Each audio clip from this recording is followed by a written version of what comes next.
L'eurodéputé Raphaël Glucksmann estime que le Premier ministre François Bayrou doit faire des concessions importantes à la gauche, notamment sur les retraites, pour obtenir un accord de non-censure, dans un entretien au quotidien Ouest France ce samedi 21 décembre.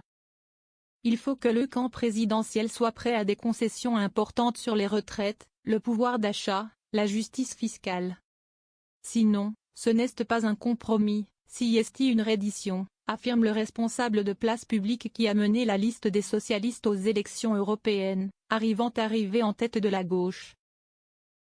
Regrettant que le président ne se soit pas tourné vers une personnalité issue de la gauche pour Matignon, afin de marquer une prise en compte de ses revers électoraux successifs, Raphaël Glucksmann assure qu'il faut négocier un accord de non-censure avec François Bayrou car la gauche ne veut pas le chaos.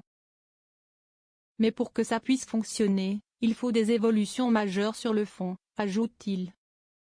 Trouver les raisons de ne pas censurer. Il qualifie de faute grave la tentation d'encore une fois offrir à Marine Le Pen le pouvoir de faire chuter, ou pas, le gouvernement en levant ou baissant le pouce à l'Assemblée nationale. Et, pour cela, il n'y a pas 40 chemins, cela suppose un accord de non-censure entre le camp présidentiel et les socialistes, les écologistes comme les communistes, explique-t-il, enjoignant à François Bayrou d'avancer vers les positions de la gauche, négocier vraiment avec elle. Nommé à Matignon il y a 8 jours, François Bayrou doit nommer un gouvernement avant Noël.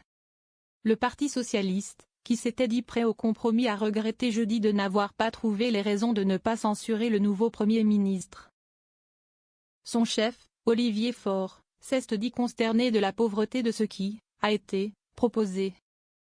Place Publique et la gauche démocrate, sociale, écologique et pro-européenne ne seront pas représentés par Jean-Luc Mélenchon à la prochaine élection présidentielle, a également déclaré Raphaël Glucksmann au cours de cet entretien, après que le leader de LFI a promis une candidature insoumise à la prochaine présidentielle.